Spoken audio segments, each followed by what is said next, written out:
Hey guys, and welcome back. I'm Samcrac, and no, contrary to the comment section and rumors, I did not give up on the Ferrari. I get it, with everyone and their grandmother rebuilding cars at this point, it's probably pretty easy to get me confused with another rebuild channel that doesn't finish their projects. Look, I just tore a hole in my crotch, see? Oh! But I finish all my projects. Let me rephrase that.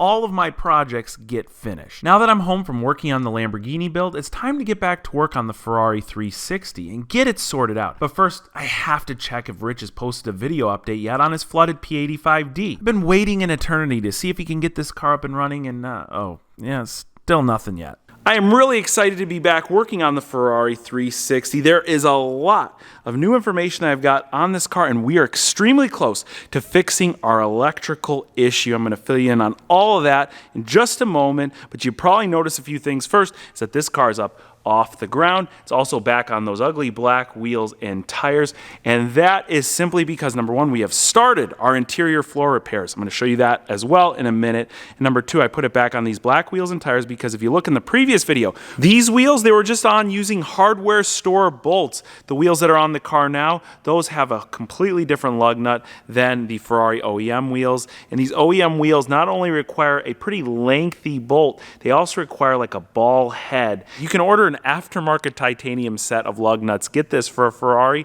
for around $1,000. A used set goes somewhere around $150 for lug nuts, and used about $30 a piece for Ferrari lug nuts. Sounds crazy, right? So on this car, someone also sent me a stat sheet of when these cars were built, and this is one of, I think, 2 Ferrari 360s that was ever produced in British Racing Green. Someone correct me down below. Maybe it's the one of 2 2004s, but I'm pretty sure it's one of 2, and it's one of 1 in British Racing Green with a black interior. And that makes this car a pretty rare example, although I've never been of the mindset that a car is worth a ton more because of just its color combination. They produced a ton of these 360s. Now right here, you'll notice that the gasket has been pulled up on our windshield trim, and that's because the guys over at Safelite came out and inspected our cracked windshield. They'll also be the ones coming out to replace this windshield. And obviously, you guys remember our damage to the hood. This hood likely popped up at some point, damaging the windshield. This is a fairly expensive windshield, and the job, according to the guys at Safelite, is a little bit more difficult than your standard windshield, but I really like using them because they don't pry against the pillars. That's the last thing we need, is more paint or body work to be done on this car. And they said they're going to clean up all this gross stuff. They said it's going to take a little bit longer, again, than a standard windshield replacement. It's going to take 2 guys instead of 1 this time, but that should be a pretty awesome procedure to watch, so I can't wait to get that done. Now, coming around in the interior, I have all the electronics torn apart down there behind the driver's seat. Here, let me get some light on it and I'll give you a better look. That is much better. This is the house for our immobilizers. The immobilizers which I have ripped out of the car. If you remember, our problem is that when you try to start this car for the first time after connecting the battery, it will start just fine. But the second time is when it decides to run rough, misfire, it has a rough idle, just all the lights come up on the dashboard. And you guys in the comments section overwhelmingly have been pointing your finger at the immobilizer. And personally, I don't think that's the problem. But the reason I've removed those immobilizers, as well as removing the ECUs, which I'll show you here in the engine bay, is that I've sent all of them out to a company to be tested. Now, we lucked out because the shop that diagnoses these Ferrari ECUs happens to be in the same state as me. They're several hours south, but I think it'd be worth the trip to actually go and visit them and find out how they diagnose these ECUs and figure out what exactly our problem is with the car. I think it would make for a really good video. If you agree, let me know in the comment section below. Now, let me take you in the back in the engine bay where I took out those ECUs and show you something kind of weird that I found. In a previous video, when I talked about the engine control modules, I said that they were located behind the seats in the cabin, and that is incorrect. They're located on each side of the engine bay. Our left one right here, our right one right there. Now all you're going to see is the wiring harnesses for these computers because I've already removed them, like I told you, and sent them in with those immobilizers. But when I had them in my hands, I took one side, the left-hand side module, apart just to see if it was something that could be repaired. When it comes to circuit boards boards in general, sometimes there are obvious things that will cause a problem in them, like a blown capacitor, maybe a bad solder joint, and a handful of other things that you can usually visually see by just looking at a circuit board. So I took the left-hand ECU here and I put a heat gun to it and took the plastic cover off of it, and that was a big mistake. You see, when I did that, I found this gel coating over the circuit board. Those are there to keep things tamper-proof, and I'm guessing because these are located in the engine bay, it also keeps moisture away. All right, try and stay with me here. The way the ECUs work in this car is very complicated. You got your left-hand side, which is your slave. Your right-hand side is your master. Technically, on the same car, you can swap these computers all you want, and the car should operate just fine. But when you swap the left-hand side over to the right-hand side, you make another master module, meaning if you try and plug them in any other car on either side, it won't work. But if you keep the left-hand side, the slave, you are able to then go ahead and swap that into any other car. So technically, if my bad module is on either side of this car, I could buy one more used module out of any other car. I think maybe it has to have the same transmission, and plug it in here, and it should work again if our problem is indeed one of the ECUs. Even if it's that master ECU that needs to be replaced, I can move the left-hand one to the right side and then put the replacement one in the left-hand side. Again, given that it is a left-hand side from another car. I know it's really complicated, and that's why I decided just to send them in, because the programmers can not only reprogram these modules, if it's a master, they can make it slave again. They can do all sorts of different things. So it just seems a lot simpler, and it really doesn't cost much more than ordering a new used replacement part. Besides the negligible cost difference, this should save us a lot in time and frustration, because a lot of the used ECUs being offered online aren't designated a left hand or a right hand. They're just selling you one as a part number. And these cars, again, with the same modules, it's just that one becomes the master when it's plugged in that right hand side, should come with the same part numbers. And that's what's so weird about when I removed the modules from this car.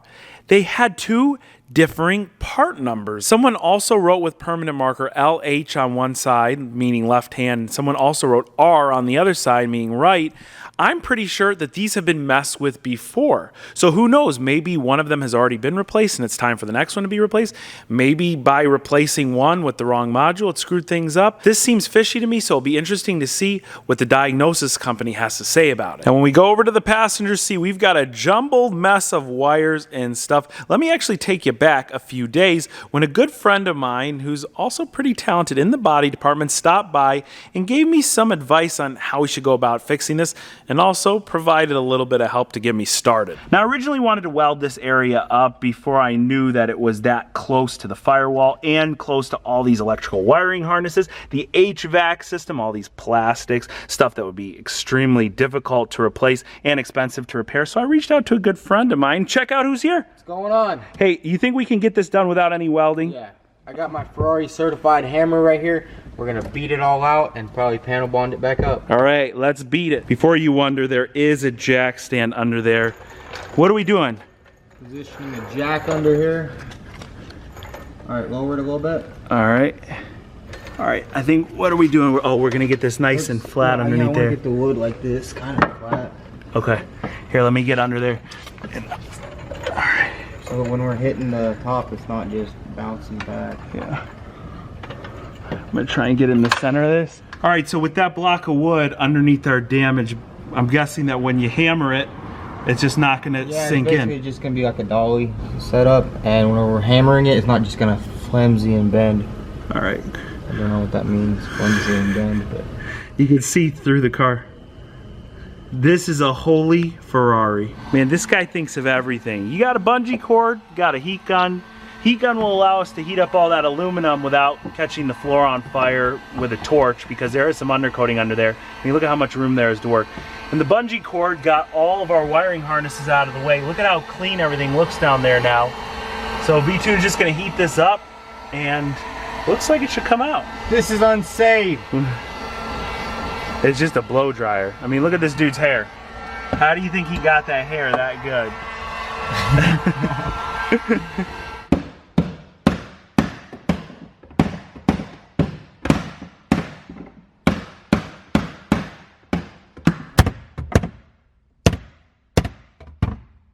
So we are almost there. V, what's left, man? There's just a little bit more work to do, but I'm gonna leave it up to Sam. I'm going to the beach. V-Tune offered to stay and help me complete the repairs on the underside of the car, but I really wanted him to actually get out, have some fun, and enjoy the beach while he was in town. And he gave me the best advice on how we're going to go about fixing this. So basically, from the underside of the car, we are going to go and we are going to buy a very thin sheet of aluminum. We're going to grind off the undercoating that's on the car now. All this black stuff you see, this is like a rubberized undercoating, and that needs to be cleaned off so that we can then panel bond that piece of aluminum in place. Now, we're not only just going to keep it in place with panel bond, even though that stuff holds pretty good, we're going to rivet it up as well. We'll grind things down smooth one more time, and then we'll paint it back with that undercoating. You should barely even see it. From the top, we'll make sure everything is also sealed inside the battery compartment area with some more of that panel bond, and that way we won't make any mess welding anything. We won't fry any more electronics or melt through any electronics, because with welding that generates a lot of heat, and it does put all of our HVAC plastics and wiring in danger. If our current mechanical issue can be attributed to those ECUs, well, the majority of the rebuild from there will be downhill. Besides the paint and body work that we've discussed in the past, this car has been mechanically neglected and really just needs general service items. But general service items on a Ferrari also seem to be very expensive. One of the failure points of a car that's been neglected is the timing belt, and there's no service history whatsoever of a timing belt ever being replaced on this car. Remember, this is 15 years old. So if you're driving at 8,000 RPMs and one of them decides to let loose, it's gonna be a bad day, and you're gonna have a very expensive paperweight on your hands. And depending on how much mechanical help this car needs, it might make or break the deal we got at the auction. But given that we bought it so cheap, we've got a lot of room before we become upside down in this car. If you're excited to come along on the cheap Ferrari journey with me, be sure to hit that like button. Also, if you're not already following me on Instagram, where I'll post some pictures of the Ferrari as we continue to tear it down, see what condition it's in, and also pictures of the Lamborghini rebuild project as we're getting it prepared for paint, be sure to just go right here or click the link in the description box below. I want to thank each and every one of you for watching today, and I'll catch you very soon.